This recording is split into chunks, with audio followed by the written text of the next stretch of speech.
Sara, and I do a blend of astrology, tarot, and channeling for the month's ongoing energies once a month. So I'm doing this on Halloween, and I kind of forgot how dark it's getting so early, and I've also got a bit of a cold, so I might be a little bit bunged up or coughing or spluttering, but hopefully you can see me and you can hear me enough to get the general message of things. So we'll start by looking at the very first week in November. So the very first week, we start the very first card here with the wheel. Now this is fascinating to see because the wheel actually turns today, which is Halloween, or Samhain, as known in pagan communities. And it's one of the 4 cross quarters of the wheels. It's one of the seasons. It's one of the turns down into the descent of darkness, which sounds maybe a little bit somber, but actually darkness is where the beginning of creativity takes place. Even photos need a dark room, and babies are conceived in the dark, I was about to say, but they're kept in the dark for 9 months before we see them, before they come out into the world. And that's what Samhain or Halloween is about, really. It's about time for you to get very clear on your creative projects, what seeds you really want to plant in order for the growth and, the visible creation that you will have come the next opposite cross quarter, which is Beltane, May Day, where everything comes into beautiful fertility. Okay, so what we have here is interesting because we have the 7 of Cups as the next card. And you might be able to see in that corner here, that's the sign of Scorpio. Can you see? Let's see if we can get out of the candle light. And it's quite interesting because we have a solar eclipse on the 3rd of November in Scorpio. So it really feels to me as if this is really illuminating all the confusing impressions that have been gathering up inside of us whilst Mercury has been going retrograde, also in Scorpio. So Mercury retrograde is very much about having those inner messages, and Scorpio is very inner, it's very deep. It's all about the subconscious and digging right deep down in order to completely bring things up for transformation. And it really feels like we're seeing this in the first week of November quite strongly. The kind of beginning of the light, in a sense, at the end of the tunnel. It feels like we're having that coming through here very strongly, heralded by the full moon, not full moon, the solar eclipse in Scorpio. So you have a lot of things coming up in the first week of November, but I don't feel as if it's a traumatic, there's a lot of things going on in the first week of November, tra-la-la kind of thing. It feels to me like we're really getting messages from this eclipse. Can you really see this in the cards? You must do. Look at the way the planets are moving and highlighting, and it's like a sense of being able to step back with the Master here in the Osho Zen. And I do love the Master card in the Osho Zen because there's 22 major arcana in a tarot pack, and major arcana, they basically are, it's a wheel like samsara, we just keep going around and repeating all the different steps. But in the Osho Zen, we have the Master, which is an extra major arcana to show when you've stopped repeating those steps and you've actually stepped off the wheel, the repetitive patterning, and you've become enlightened. So, this feels like amazing stuff that we have here to work with in the first week of November. Okay, so the month gets very interesting, I have to say. In the second week, it's like we've got a mirror going on in the second, third and fourth week. And when I'm trying to read it, it's almost like they're happening at the same time. So maybe I will read it like that. I've never read the Astro Tarot channel like that before, but I'm really feeling that this is all about the second week, the third week and the fourth week all blending into one. It's almost like this reading is going to be, a 3-week long week in a sense. I don't think it's going to make much sense if I just read it as week by week. So I'm really going to go with my intuition on this one, and I'm really ad-libbing now. So let's see how this goes. In the second week of November, we have the King of Wands. But not only do we have the King of Wands, we have the King of Cups. And not only do we have the King of Cups, we have friendliness.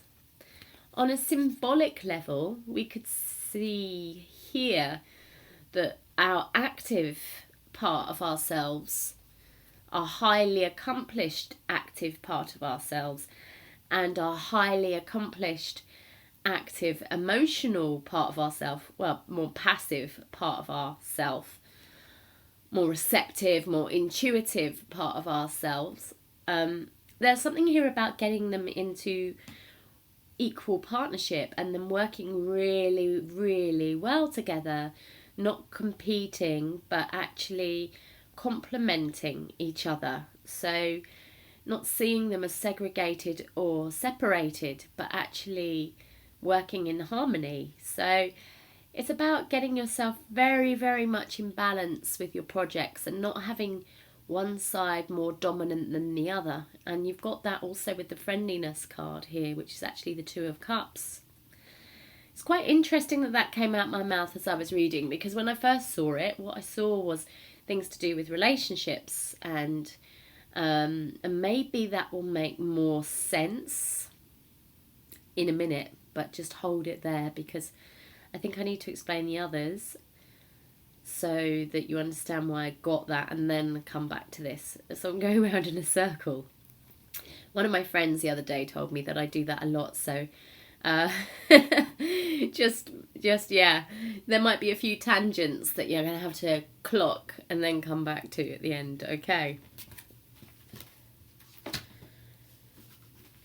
So in the third week in November, we have a full moon in Taurus. And that's quite interesting because we've got the Empress card here. And the Empress card is ruled by Venus, which is also the ruler of Taurus. And it's very creative, it's very fertile, it's very loving, or at least it can be. It can also, Venus also has a dark side. And remember, we are going into the darkness. And, the dark side of Venus is the one that might be seductive, manipulative, or, has the power to kind of give love or take it away, has the power to give life or take it away even. So, we always think of Venus as harmony and beauty, and yes, it is that, but it also has a kind of overindulgent side as well. So what way is it going to go? Well, we have another two. This time we have the Two of Wands. So we had the Two of Cups with the King of Cups and the King of Wands, and now we have the Two of Wands. And this is quite interesting how it's come up, because you've got the Empress as the mother card. I got them the right way around there, yeah. Got the Empress as the mother card there, and you've got the Two of Wands, and the Two of Wands is choice of action, really, not being sure which way to go. And then you've got the Outsider card there with the Osho Zen, which is the Five of Pentacles, which is all about not feeling supported.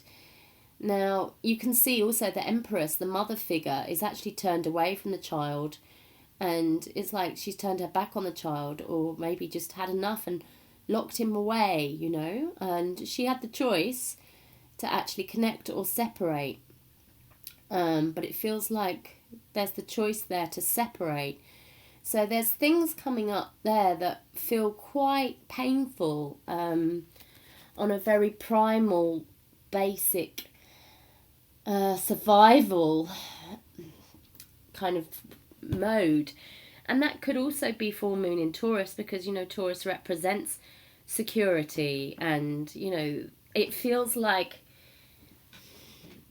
we've gone from maybe being incredibly, like, almost superhuman in the first 2 weeks of November to maybe just very, very, very human in the third week of November. And just remember in November that if you feel a certain way, you still have a choice about how you cope with that. Everything that you do, as Deepak Chopra says, everything is a choice between a grievance and a miracle. And it feels like in the first 2 weeks in November, it was quite easy to choose the miracles. But in the third week of November, we're having something here about it not being so easy, and maybe slipping into the grievances. Maybe just finding it really hard to look outside of ourselves and see what other people need. So there's things here about the balance in relationships coming up incredibly strongly. So there we're starting to see the descent into relationships. First of all, it was the relationship with ourselves in one way of reading this, but there's another way of reading it, which I'll get back to. But this seemed very much the way it came through first, was the relationship with ourselves. And then we have, you know, how we're relating with our duties, our responsibilities, the people we love, our friends, our families, our neighbours, our relationships.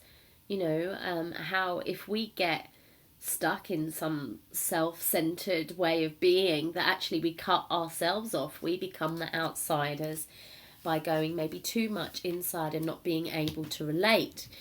All of those things seem to be coming up with the full moon in Taurus.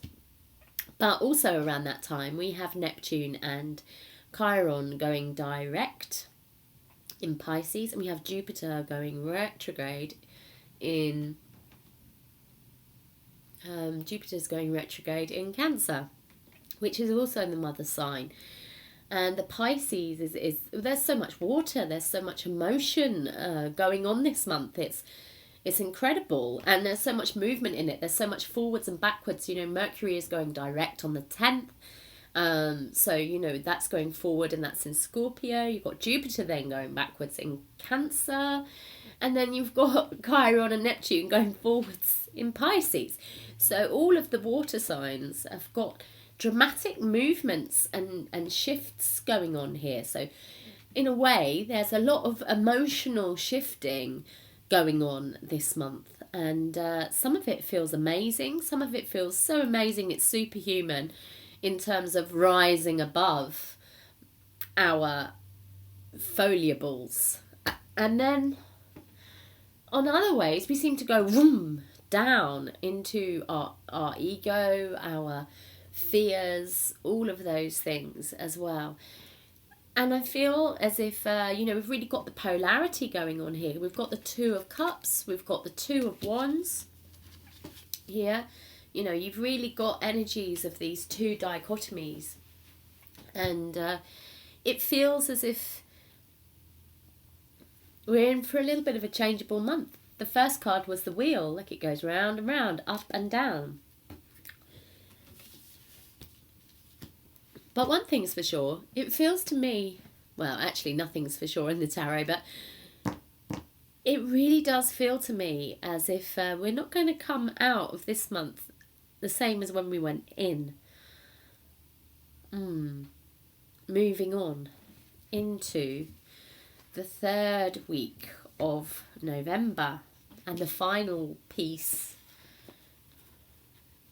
Sorry, that's not the third week at all, is it? It's the fourth week in November and the final piece. And what do we have? But we have the Queen of Cups and the Queen of Coins, who's basically the minor arcana version of the Empress. And we have Isolation, okay, which is the Three of Swords, which is very similar to the Outsider, which was the end card with the Empress last week. So we have a very strong similar theme going on, but we also have the Queen of Cups. And we have the Queen of Cups really in the place of where the Two of Wands was. So she seems to be saying that, well, at least we're kind of making our minds up to go what seems like further into our own emotions rather than sitting on the fence with them. If you're going to be self-indulgent, then you might as well go the whole hog and go, hey, if I feel like this, then I need to just process it. Let me dive into it. Let's not resist it. And then we can get through it quicker. Be aware that as you do that, you may really heighten those feelings of isolation that are around you. And, you know, as long as you don't get stuck there, then that's not necessarily a bad thing. Sometimes we need isolation in order to create, you know, we need no distraction. We need to go completely into ourselves, you know, and we need to honour that process sometimes. But the other way that I've been reading this is also rather strange, because when I first saw this here, the Two Kings and the Two of Wands, I saw it as a relationship. But then I thought, well, then it shouldn't really be a king and a king. It should be like a king and a queen. And that sounds very simplistic. And I don't mean it in any way of like, they, you know, mixed partnerships, bi partnerships, or hetero partnerships, or homo partnerships. What I'm talking about is that these represent energies, different energies, and, you know, the masculine and the feminine energies, no matter what our bodies are like, they balance each other out in these partnerships. And it was very strange to get the Two Kings representing that, although you would say the King of Wands is the most masculine and the King of Cups is the most feminine of the kings. So there is still a little bit of that balance there. But I saw it and I thought, oh, relationships. And I really thought that very strongly. So then when I started reading and it came out about the relationship with ourselves, I thought, oh, that's interesting. And that made a lot of sense to me as well. So I'm just wondering if there's a lot here to do with love triangles and maybe, you know, those innermost connections that we have, those very strong connections that we have, those intimate connections that we have, you know, the mother, the child, the father, the son, and the Holy Ghost, and, you know, our love relationships, you know, and I just feel like there's this, is there two or is there three here going on? Because, you know, what you have here in the next one is also a two, just like we had the Two of Cups, and this was the Empress here, who is actually number 3. And then right underneath the Two Kings and the Two of Wands, sorry, the Two of Cups, we have the Two Queens. And we have the Isolation card here as well. So it feels as if there's something here about group dynamics, community, friends, relationships, all under the spotlight. Like I said, there's a lot going on emotionally this month. And there may well be a rejustling to find out, you know, where new dynamics are, because something primarily feels like it's really shifting. Okay. So the general, for November, funnily enough, is the Ace of Cups. Like I said, the emphasis is on emotion, and it's all about getting very, very, very clear in our cup so that we can receive all of these impressions and then know what to do with them. You have the Hanged Man here. And as I said, Neptune and Chiron are going forward in Pisces. And the Hanged Man is Neptune, as you might be able to see in the corner up there. And it's also Pisces, really. So it's basically saying that, you know, Neptune and Chiron going direct in Pisces may well be healing any parts of ourselves that have become attached to certain situations. Maybe love triangles, for instance, or just kind of, you know, not being able to let go of things that maybe we feel addicted to that actually we know aren't any good for ourselves. So there's some power here about really breaking through any self-defeating behaviours, any control issues, any illusions, any addictions, anything that holds us back, any fears, any insecurities. There's an incredibly spiritual energy to this month.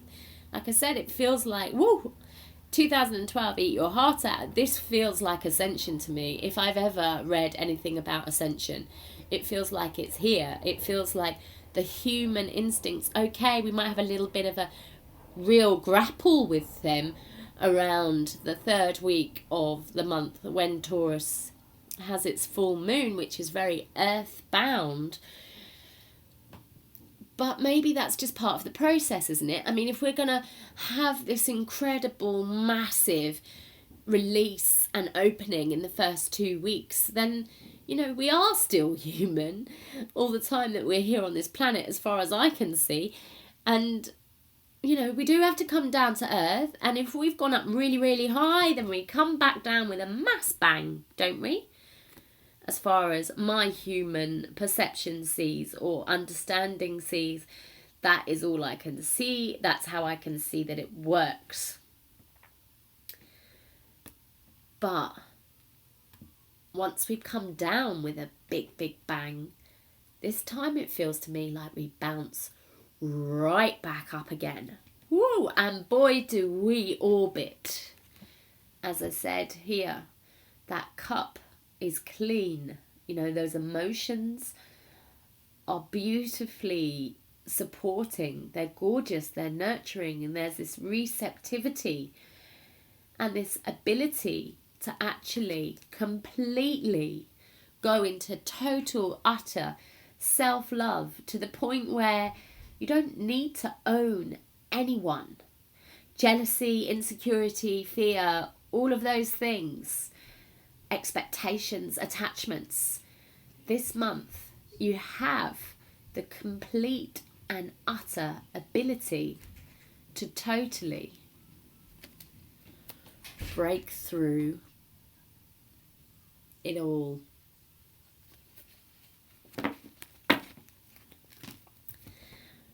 So what more can I say?